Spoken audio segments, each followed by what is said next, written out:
Terry is the National Secretary of Global Studies Association of America and a founding member of the Network of Critical Studies of Global Capitalism. So I want to talk about this question of class formation with the TCC, Transnational Capitalist Class, and particularly after reading the book that Gina and her colleague put together, Who Rules the World, out of our last conference in Prague 2 years ago. And in reading through those chapters, it became more apparent to me that there was really two approaches to the idea of class formation. There were those who are doing network theory, and those who are doing political economy.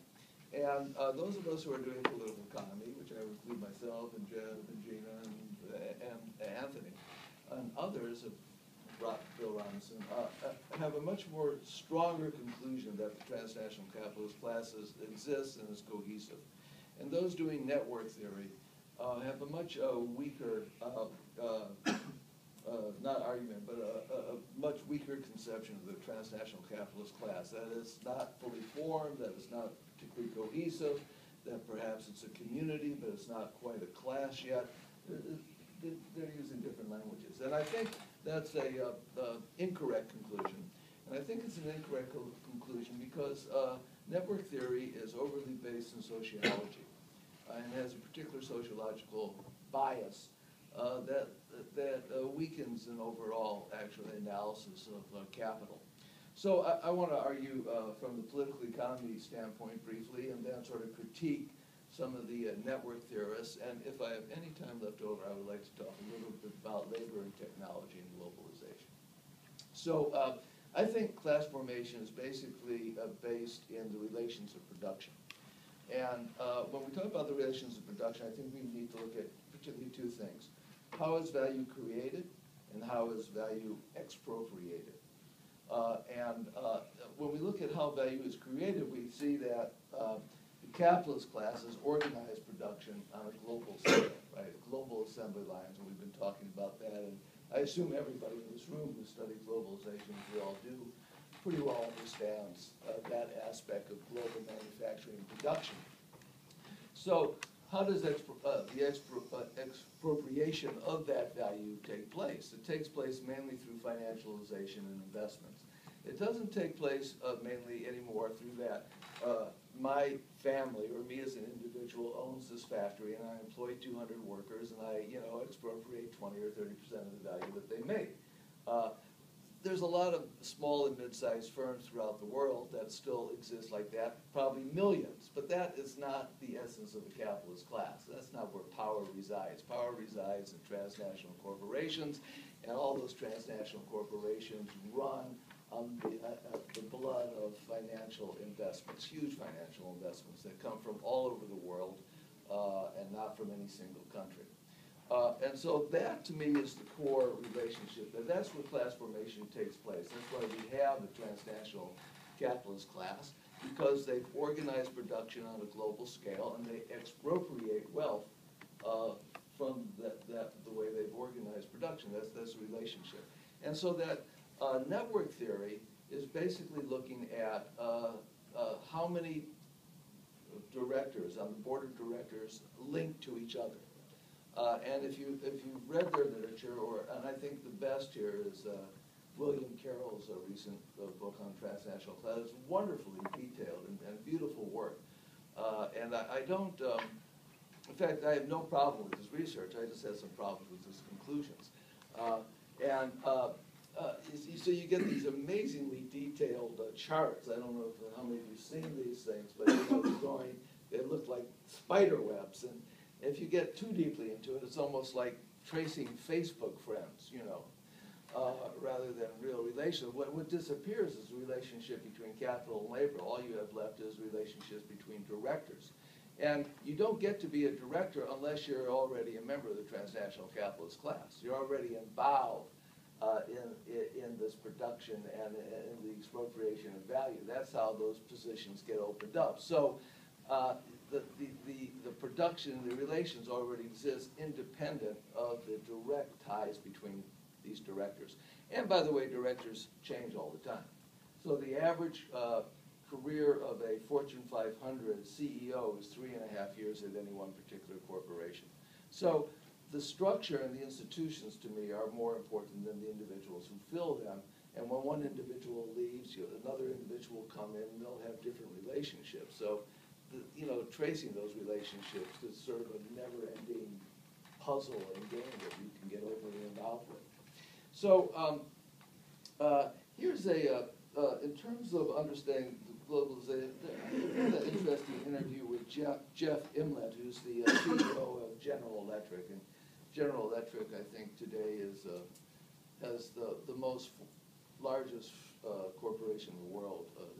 Them and Exxon go back and forth, depending what year they're looking at it. But here's Jeff Imlet. And by the way, this guy was named by Obama to head up the job creation committee in the United States, the so-called onshoring that somebody mentioned yesterday.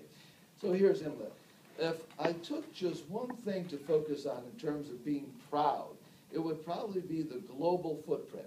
We've gone from a company a decade ago that was 70% inside the United States to a company that today is 65% outside the United States. If you look over the last decade, not just at GE, but at other companies, the biggest secular change in the last decade is this opening up of the global market. Companies need to be confident competitors in every corner of the world. That's what we are at GE. So that pretty well describes where these guys are coming from. And this is the guy who's supposedly the head of creating jobs in America and a good business friend of our president. So I'm going to go back and forth between talking extemporaneously and reading from some of my notes. But let me sum up. The most fundamental aspect of transnational class membership is not, as network theorists argue, corporate board memberships linked through networks. Rather, it is the global organization of labor and assets under a centralized corporate hierarchy in which the primary appropriation of surplus value takes place through transnational circuits of accumulation instead of national markets. This is carried out by financial firms, corporate boards, elite policy bodies in and out of government, but the linkage between the members of these boards is secondary to the institutional or organizational structures built to accommodate, secure, and expand global profits and production. Globalized capital labor relations take place with or without linked board membership. Those are secondary relationships. And I think the pooling of capital through common financial investments become crucial to this historic process of consolidating TT's transnational class structure and class cohesion. I think actually these financial institutions act as organizing centers of global capital and the global capitalist class itself. So, for example, I'm looking at Blackrock, and Gina first talked to me about Blackrock and discovered this is the largest, what do they have, $3.6 trillion of investment. So when BlackRock invests, for example, in the Chinese oil corporation Sinopec, which they do, they're investing for hundreds, perhaps thousands of individual capitalists, right? BlackRock does not need to control Sinopec.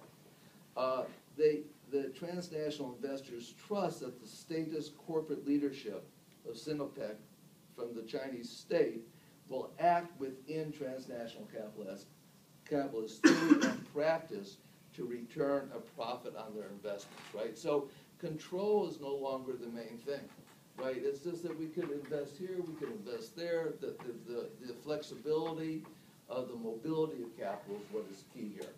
And that's where the expropriation comes from. So they can invest in China, they can invest, well, anywhere, but what they're expropriating is the value created by working men and women globally, right, through these investments. So that's where the class formation takes place. Just go on here. Oh, so now the thing, even from a sociological term, I think network theory is weak because class cohesion. Network theory, a board of these guys knowing each other is an important aspect, an interesting aspect. But to emphasize it to the extent that they do seems to me even shallow on sociological terms, because culturally class formation takes place on so many levels. what fraternity and sorority did you belong to? What university did you go to? Who were your roommates? What polo club do you belong to? What golf outings do you go to? Who do you party with? What gated community do you live in? Who do you vacation with? Who did your daughter marry? Who did you meet at the wedding? Yeah, I mean, it's just on so many levels. So why limit it to this board of director knows this guy? You know, and here again, I'll turn to this interview with Imlet from GE, because he talks about different ways these networks are formed. If you want to manage a company as big as GE, you've got to know the top 200 to 300 people really well. The only way I can run GE well is if I handpick the top couple of 100 people. They have to be a manifestation of the company, its values, and my values. You need to have this unique ownership of the senior leadership of the country, of the company.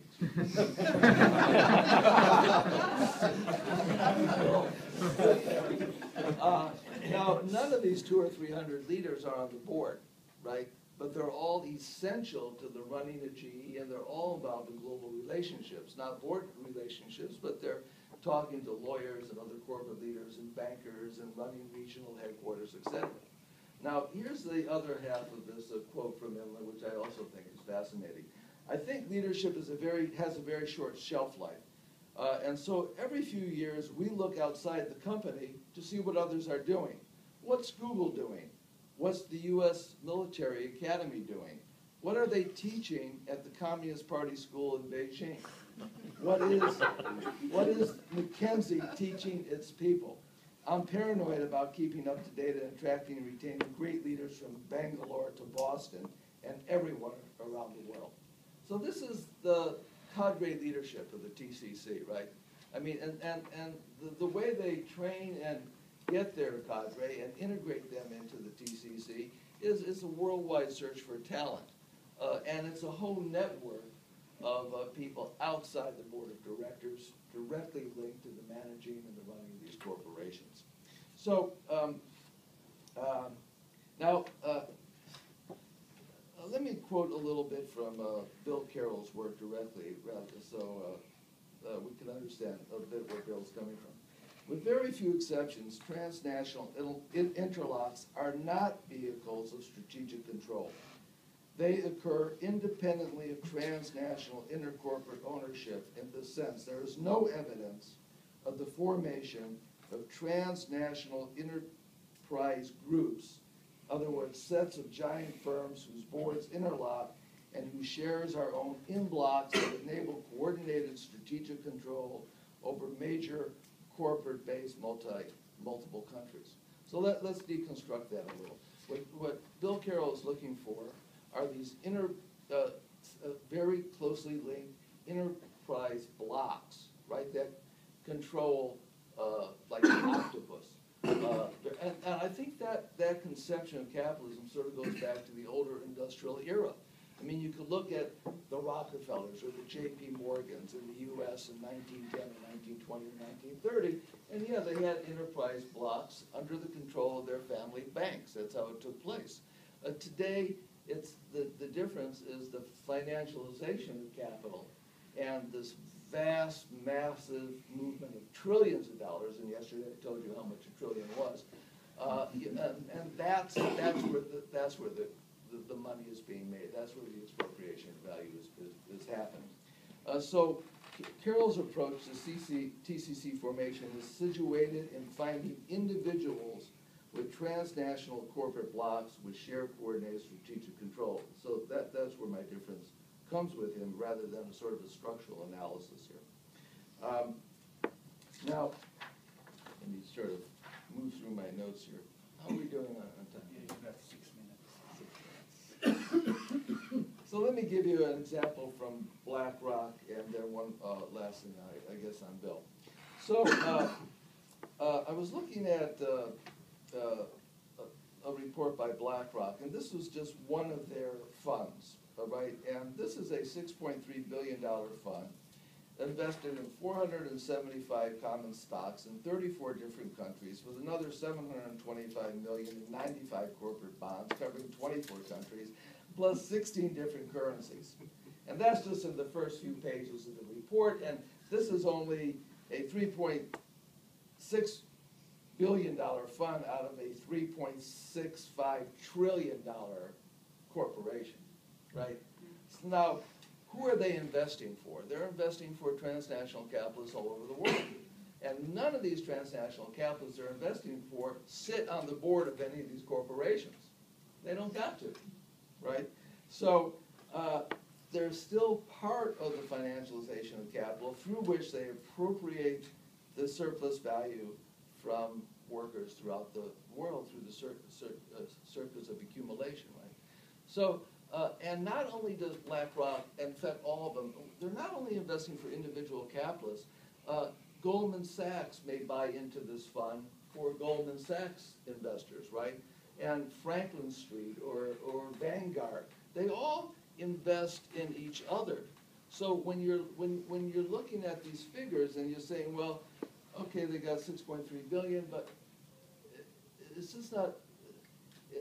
It just multiplies as you go out, right? I mean, who they're investing for, the network of capitalists through these financial corporations. That's why I call them the organizing centers of the transnational capitalist class, because you have tens of thousands of high-worth individuals. You know, this is where their funds are. This is who they're financing with. Now, a little more on Bill and maybe just a bit on Cliff Staples, another thing. Here's something else from Bill, that he says that basically that directorial relations furnish the basis for the emerging transnational class. So therefore, if you don't have the directorial relationships, you don't have the class, right? So what's missing for Bill is a completed organic sociological condition. That's what he's not seeing. And I would agree that that doesn't exist quite yet, you know. But that's not where the core of the class formation takes place. That's the trouble. His research is beautiful. You know, and he has a good understanding of political economy. Again, I just think it's the conclusions. One last thing I want to try to get in here. Another friend who does very excellent work, Cliff Staples. He's up down in South Dakota, in U.S. And in the book, Cliff has a very strong chapter on the business roundtable. But he also does network theory. Now, what Cliff Staples is, he hunts down 49 what he calls inner circle members, sort of like the Elders of Zion or something. 49 inner circle members of the roundtable from a group of 661 from the CEOs from Fortune 500. Then he goes on to example how these 49 joined a supergroup of CEOs from the World Business Leadership for Growth, and, quote, this represents the transnational class together under one umbrella and arguably the best example of transnational capitalist class, conscience and solidarity, etc. So for Cliff Staples, class formation seems to be found in small rooms where powerful individuals meet and make decisions. At the IGN. Yeah, I mean, and they're not in that room unless they're already part of the transnational capitalist class. I mean, the class doesn't come down to 49 inner circle individuals or 150 or 200. You know, class formation is bigger than that. And the trouble with this, I see, and I was talking with Tony last night about this, about conspiracy theory, and he said that's not very popular in Australia, but in America, believe me, conspiracy theories are all over the damn place. And it's because, you know, the population totally lacks any understanding of class or structure. And so bad things come down to conspiracies. And particularly if you watch movies or TV in America, you know it's always a conspiracy of a couple bad CIA agents or bad corporate guys, etc. And that's what this can lead into when you're doing popular education. If you're just talking about key individuals and not talking about the structure of capitalism, not talking about class, it's very easy for the people you're talking to who you're trying to educate about this stuff to sit back and go, oh yeah, it's a conspiracy of these individuals. This is what's wrong. It's not, so, and that of course weakens the struggle against capitalism and understanding how to combat it.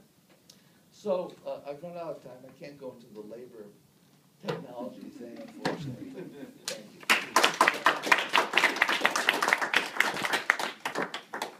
Can I just talk about the financialization of capitalism? I think, I'm not sure whether this has been touched on in the TCC literature, but I mean, I think an important facet of this is the pension funds and the superannuation, I mean in Australia, the superannuation funds.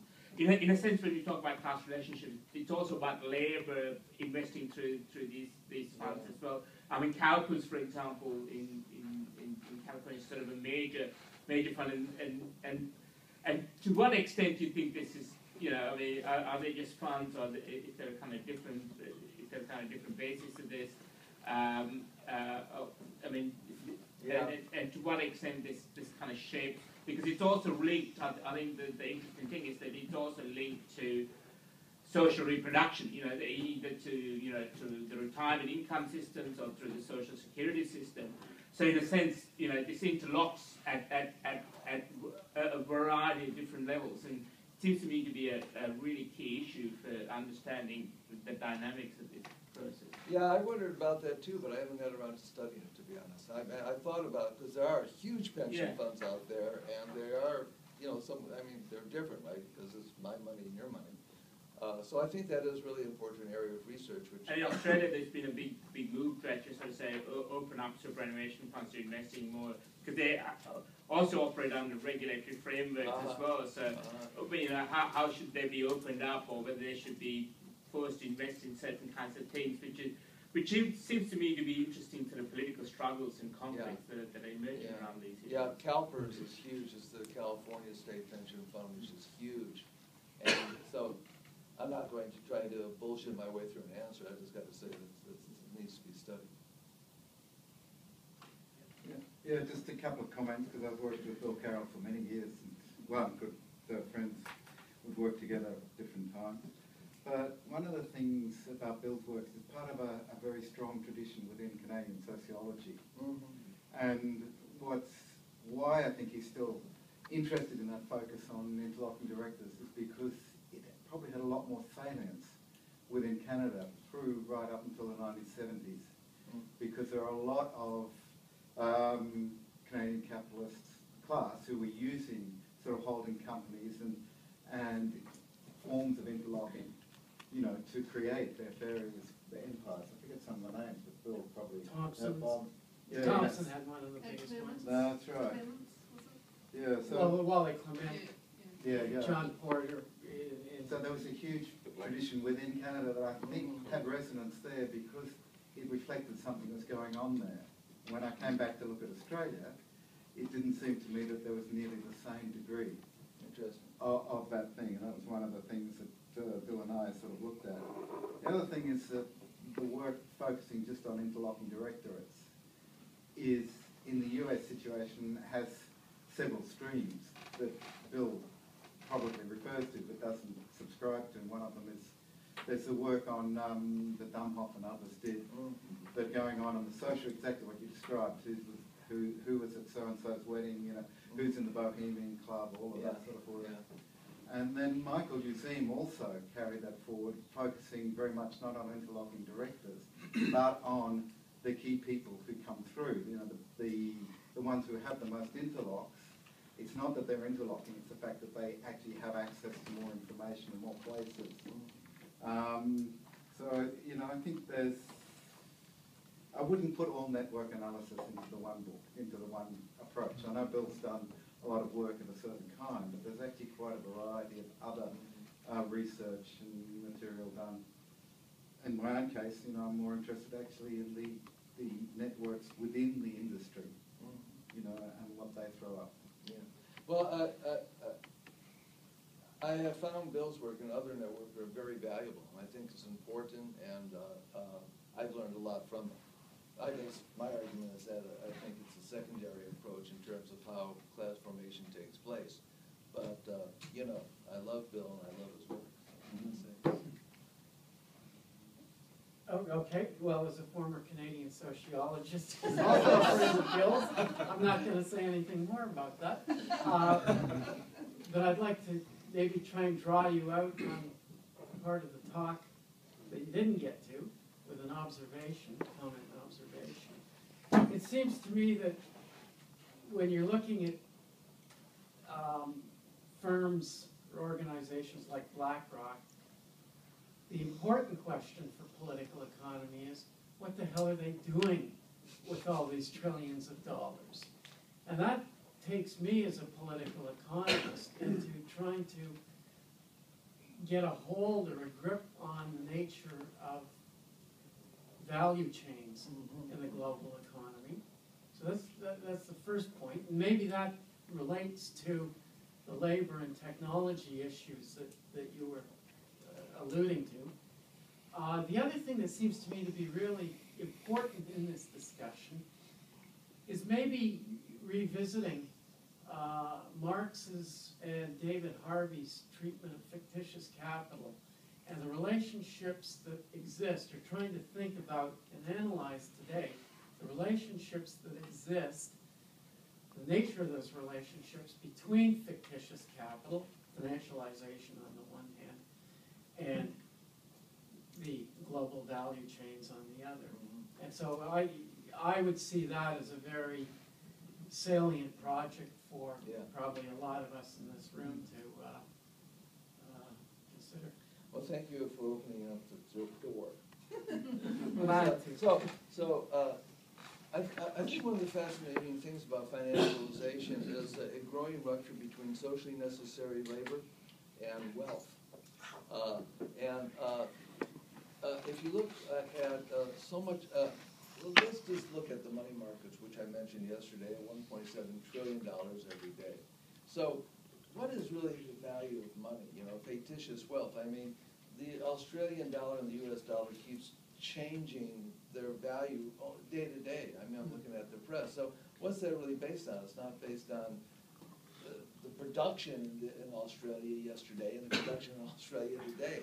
You know, so, and also those values are sort of determined by neoliberal dogma about what's valuable in an economy, which is bullshit anyways. So there's this whole abstraction of this trillions and trillions of dollars being valued around a very, abstract concept of what money is worth. But even more abstract than that is that the way that market works is through these vast computer systems where just a handful of very knowledgeable and talented mathematicians write algorithms.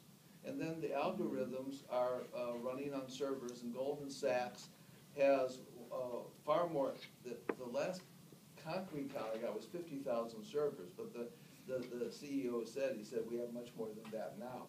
So here's Goldman Sachs with maybe 60, 75,000 servers in these giant warehouses running algorithms that nobody touches day to day. And the algorithms are reading other computers worldwide. All these computers are reading each other. And they're all looking at what's running through Swift, the huge giant computer in New Jersey that billions and billions of dollars are flashing through every second of the day through all this trading. And these algorithms are simply looking for, mathematical formulas. And when they see those formulas, then they'll trade or they'll sell, right? And when we're looking at the money markets, all we're looking at is arbitrage. So the difference in price that exists at the same moment in time in different areas of the world. So you're looking at, let's say you're at Goldman Sachs, and your algorithm wants to trade $100 million US dollars, and then we want to buy euros. And we're looking at the price of euros in Frankfurt, and we're looking at the price of euros in Tokyo at the same exact moment. And maybe what the algorithm is going to pick up is 1/10 of 1 penny difference in the price. And they're going to buy the lower price. Let's say the euro is 1/10 of a cent lower in Frankfurt. Boom, they'll buy $100 million of that, and then within a microsecond, they're unloading that on the Tokyo computers, and computers of other corporations that aren't picking up the Frankfurt price are buying that $100 million here in Tokyo, right? And so on $100 million, you're making 1/10 of a cent on every dollar, you've walked away with a $10 million profit within 5 or 10 seconds. That's how that 1.7 trillion is created. And nobody is doing it. There's no human here. These are vast servers in giant warehouses. It's the Matrix, you know, it really is.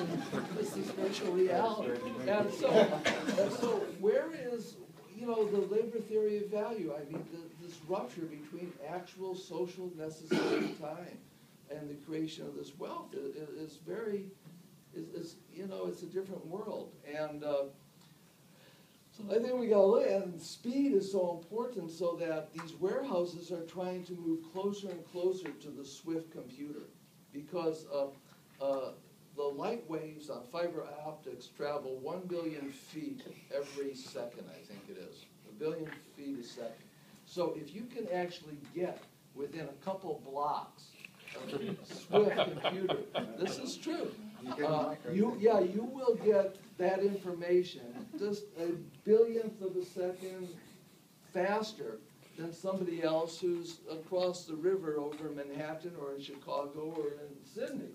And that gives you a foot up on being able to make those trades and throw them back into that. I mean, that's how crazy it is. So where's the labor? You know, the labor is getting so damn abstract that we just have to sort of rethink. And that's, I think, an important part of financialization and globalization, of how these transnational capitalists are using the new tools of production in revolutionary ways that makes us rethink some of our concepts. Okay, final question. Jerry, thanks so much, and to all the other presenters. I've gotten so much out of this. I'm kind of just going to throw out a really big one. It's been really interesting finding out about the transnational capitalist class, and I can see the importance of having this theoretical perspective to understand what we're up against. But what I'd really be interested in is anyone working on the potential for the making of a transnational working class and some kind of oppositional force? Because I mean, I think that's fairly urgent stuff. Yeah. With like climate change and all these things looming. So I'd just be interested to know, are there any major theorists that anyone could recommend to me to go and read about looking at the same thing but from the other end? I think that question is being integrated more and more into the work of transnational capitalist class theorists.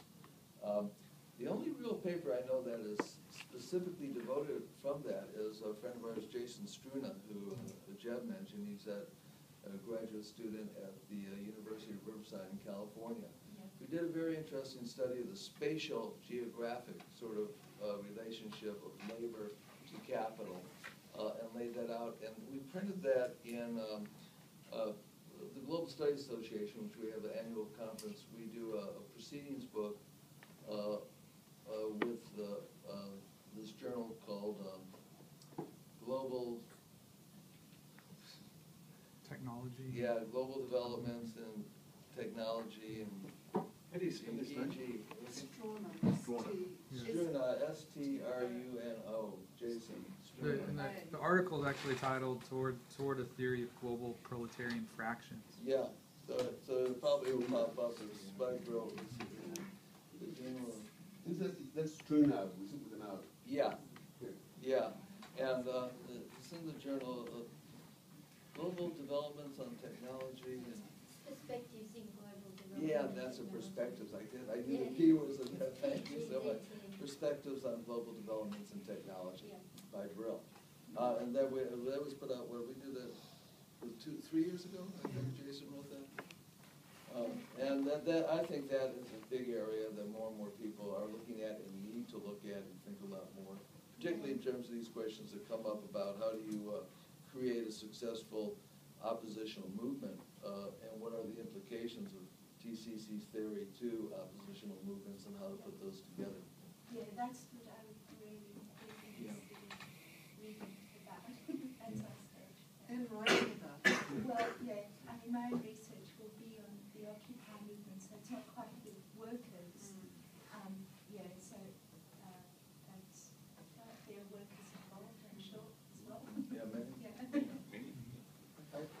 Thank both our presenters.